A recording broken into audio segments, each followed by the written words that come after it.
കഴിഞ്ഞ് 80 വയസ്സ് പൂർത്തിയാക്കുന്ന ബേബി സാറിന് എന്റെ വന്ദനം. സാറിന്റെ അടുത്ത് ഞാൻ ചോദിച്ചു എന്ത് ആശംസിക്കേണ്ടതെന്ന് ചോദിച്ചു. അപ്പൊ സാറ് പറഞ്ഞു എന്ത് വേണമെങ്കിലും ആശംസിച്ചോളാം പറഞ്ഞു. അപ്പൊ സാറിപ്പം ദീർഘനാള് ജീവിക്കണമെന്നുള്ളതാണ് സാറിന്റെ ആഗ്രഹം. ബൈബിളിലെ കഴിഞ്ഞ പ്രാവശ്യം ഞാൻ പറഞ്ഞായിരുന്നു 120 വയസ്സ് ഉൽപ്പത്തി പുസ്തകത്തിൽ പറയുന്നത് ഞാനിവിടെ പറഞ്ഞിരുന്നു. എന്ന് പറയുന്ന പോലെ എന്ത് ആശംസിക്കേണ്ടോ എന്ന് എനിക്കറിയില്ല. പക്ഷെ ഒന്ന് ഞാൻ ആശംസിക്കുന്നു, മരണം വരെ ആരോഗ്യത്തോടും സന്തോഷത്തോടും ഉള്ള ജീവിതം സാറിന് ഞാൻ എന്റെ ഹൃദയത്തിൽ നിന്ന് ആശംസിക്കുന്നു. ഞാൻ ചിന്തിക്കും ബേബി സാറിനെ പറ്റി 2 വാക്ക് മാത്രം പറയാതെ പോകുന്നത് ശരിയല്ലാത്തതുകൊണ്ട് സണ്ണി സാർ എന്റെ അടുത്ത് ഒരു ആശംസാ പ്രസംഗം കൂടെ പറയാൻ പറഞ്ഞതുകൊണ്ട് മാത്രം 3 മിനിറ്റ് ആശംസാ പ്രസംഗം 3 മിനിറ്റ്. ഒന്ന് ചിന്തിക്കാനുള്ള കാര്യം എന്താണെന്ന് ചോദിച്ചാൽ സാറ് പറഞ്ഞാലേ 65-ാം വയസ്സിലാണ് പുതിയ സംരംഭം ആരംഭിക്കുന്നത്. എല്ലാവർക്കും മോഡലിംഗ് ആക്കാവുന്ന ഒരു കാര്യമാണ്. 65-ാമത്തെ വയസ്സിലാണ് സാറ് കോളേജ് സ്റ്റാർട്ട് ചെയ്തത്. ഞാൻ ഇതുവരെ കേട്ടിട്ടുള്ളത് KFC ചിക്കൻ ഗണ്ടിഗി ചിക്കനിലാണ് ക്യാപ്റ്റൻ മാത്രമേ ഉള്ളൂ 65-ാമത്തെ വയസ്സിൽ പുതിയൊരു സംരംഭം തുടങ്ങി വിജയിപ്പിച്ചത്. അതായത് KFC-യെക്കാട്ടിലും അതിമനോഹരമായിട്ട് സാറ് ഇന്ന് കോതമംഗലത്ത് ചരിത്രം തിരുത്തി കുറിക്കുന്നു. ഒത്തിരി സന്തോഷം. സാർ എത്ര പേരെ സ്വാധീനിച്ചിട്ടുണ്ട് ഞാൻ അതായത് ചിന്തിച്ചത്. 25-ാമത്തെ വയസ്സിൽ അധ്യാപകനായിട്ട് വന്നു. ഒരു വർഷത്തിൽ 2000 കുട്ടികളിൽ സംസാരിച്ചിട്ടുണ്ടെങ്കിൽ സാർ ഒരിക്കലും നെഗറ്റീവ് പറയത്തില്ല. അങ്ങനെ ഈ 80 വയസ്സ് വരെ 25 പറഞ്ഞാൽ 55 വർഷം 55 വർഷം 2000 കുട്ടികളെ വെച്ച് പറഞ്ഞു കഴിഞ്ഞാൽ ഏകദേശം 1,10,000 കുട്ടികളിലധികം സാറിന്റെ വാക്കുകൾ കേട്ട് അവരില് സ്വാധീനം സാറ് ഉണ്ടാക്കിയിട്ടുണ്ട്. അത് പോസിറ്റീവായിട്ട് ഞാൻ ചിന്തിക്കുമ്പോ ഈ കോതമംഗലം എന്ന് പറഞ്ഞാൽ കേരളത്തിലെ ഏറ്റവും അനുഗ്രഹീതമായ പട്ടണമാണെന്ന് പറയും. കനാൻ ദേശമാണ്, പാലം തേര് ഒഴുകുന്ന സ്വർഗ രാജ്യമാണ് കോതമംഗലം. ബേബി സാറ് EM പോലോ സാറ് ഡോക്ടർ വിജയൻ അതുപോലെ മഹാരഥന്മാർ എല്ലാവരും സാർ പറഞ്ഞ പോലെ എല്ലാ മഹാരഥന്മാരും ഒത്തൊരുമിച്ച് കൂടുന്ന ഒരു സമാധാന അന്തരീക്ഷമുള്ള ഒരു നാടാണ് കോതമംഗലം. ഈ കോതമംഗലത്തേക്ക് എന്നെയും ദൈവം നിയോഗിച്ച് അയച്ചതിനുള്ള നന്ദി. രണ്ടാമത്തെ കാര്യം സാറിനെ പറ്റി പറയുമ്പോൾ ഒരു കാര്യം പറയാതിരിക്കാൻ നിർവാഹമില്ല. ഇന്നലത്തെ പത്രം ആരെങ്കിലും കണ്ടായിരുന്നോ? ഈ പത്രത്തിലുള്ള പ്രത്യേകത ഒന്ന് പറയാമോ? ആർക്കെങ്കിലും എന്തെങ്കിലും എന്ത് പറഞ്ഞാലും ഉത്തരം ശരിയാ. മുട്ടായി എന്റെ ഇല്ല സാറിന് ഞാൻ ഇത് കണ്ടപ്പോ എനിക്ക് ആകെ അതിശയമായി പോയി. ഇന്നലെ ഞാൻ കണ്ടത് നോക്കിയപ്പോ 24 ജാനുവരി 2050 തിങ്കൾ മനോരമ പത്രത്തിനകത്ത് ഫ്രണ്ടിലെ മുഴുവനും പോസിറ്റീവ് ന്യൂസ്. ഞാൻ അത്ഭുതപ്പെട്ടു, ഇങ്ങനെ ഒരു പോസിറ്റീവ് ന്യൂസോ? ആഴക്കടൽ ഇനി ആൾക്കടൽ, ഗോളാന്തര കിരീടം പങ്കിട്ട് ഭൂമിയും ചൊവ്വയും, റോബോ മന്ത്രി, നോട്ടയെ വിട, ഇനി ഡിജിറ്റൽ കറൻസി. ഞാനൊന്ന് പേടിച്ചു.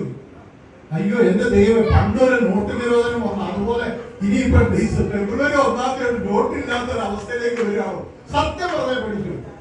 എനിക്ക് കാലത്തൊന്നും മനസ്സിലായില്ല. വൈകിട്ട് രാത്രി TV കണ്ടു കഴിഞ്ഞപ്പോഴാണ് ഞാൻ ഇതിനെ പറ്റി വീണ്ടും ഒന്നുകൂടെ എടുത്ത് നോക്കിയപ്പോഴാണ് നമ്മുടെ അല്ല സാറേ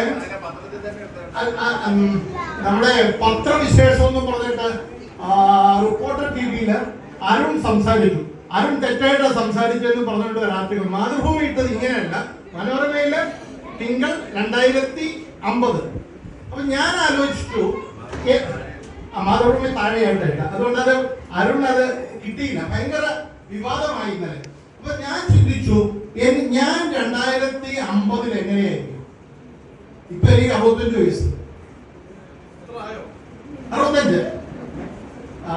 2050 ഞാൻ അന്ന് എനിക്ക് 90 വയസ്സുണ്ടാവും.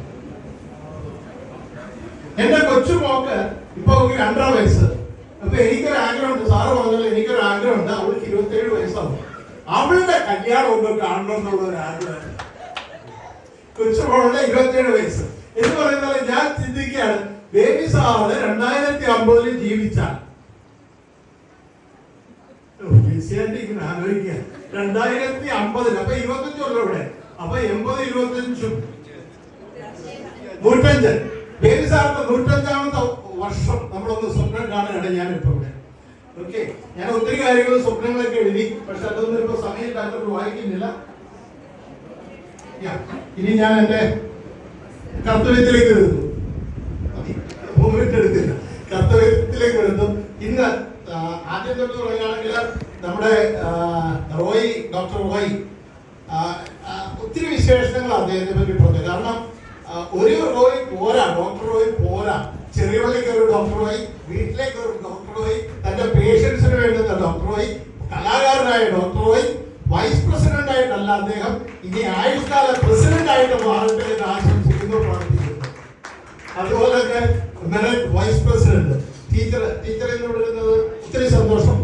പിന്നെ അതുപോലെ തന്നെ നമ്മുടെ പ്രിയപ്പെട്ട കിഷൻ, ശരിയല്ലേ കിഷൻ, മോന്റെ പാട്ടൊക്കെ പ്രതീക്ഷിച്ചു. പിന്നെ ഇന്ന് ആശംസ പ്രസംഗത്തില് പറഞ്ഞ എല്ലാവർക്കും ഒത്തിരി നന്ദി. അതുപോലെ ബേബി സാറിന്റെ 80-ാം വർഷം മനോഹരമായിരുന്നു, അതിമനോഹരമായിരുന്നു. കാരണം സാറിന്റെ ഹൃദയത്തിൽ നിന്ന് ഉള്ള സ്നേഹം വൈഷ്ണവ പ്രസ്ഥാനത്തിൽ തന്നപ്പോൾ അത് ഞങ്ങളുടെ ഹൃദയത്തിലും ഒത്തിരി സ്പർശിച്ചു. അതുപോലെ തന്നെ നമ്മുടെ ബേബി ചേച്ചിയുടെ പാട്ട് വളരെ മനോഹരമായിരുന്നു. അപ്പൊ ആ പാട്ട് പാടി കേട്ട് കഴിഞ്ഞപ്പോഴത്തേക്ക് ഇരുന്ന ബേബി സാറ് ചാടി എഴുന്നേറ്റ് ഒരു 10 മിനിറ്റ് പ്രസംഗമായിട്ട്, എന്നാലും മനോഹരമായിരുന്നു, അത് വളരെ മനോഹരം. അപ്പോ അത് കഴിഞ്ഞിട്ടാണ് ലാസ്റ്റാണ് എന്നാ പറയണ്ടേ ഒരു കുട്ടിക്കലാശം.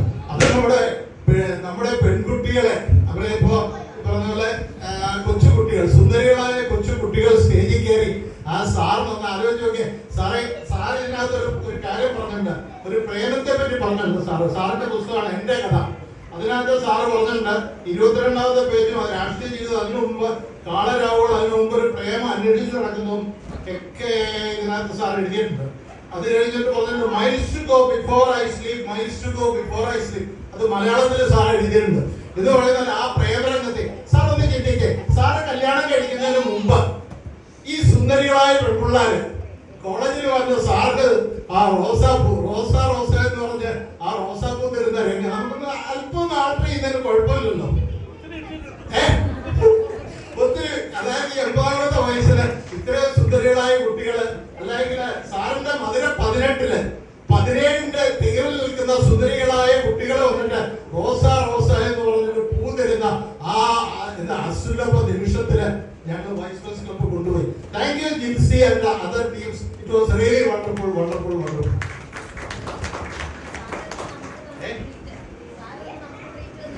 നമുക്ക് ട്രീറ്റ് ഗംഭീരമായിരുന്നു. ചിക്കൻ കാലും ഉൾപ്പെടെ വെജിറ്റേറിയൻ കേക്കും നോൺ വെജിറ്റേറിയൻ ചിക്കൻ കാലും എല്ലാം. അതുപോലെ തന്നെ എന്നാ നുരഞ്ഞു പൊങ്ങുന്ന പാനീയവും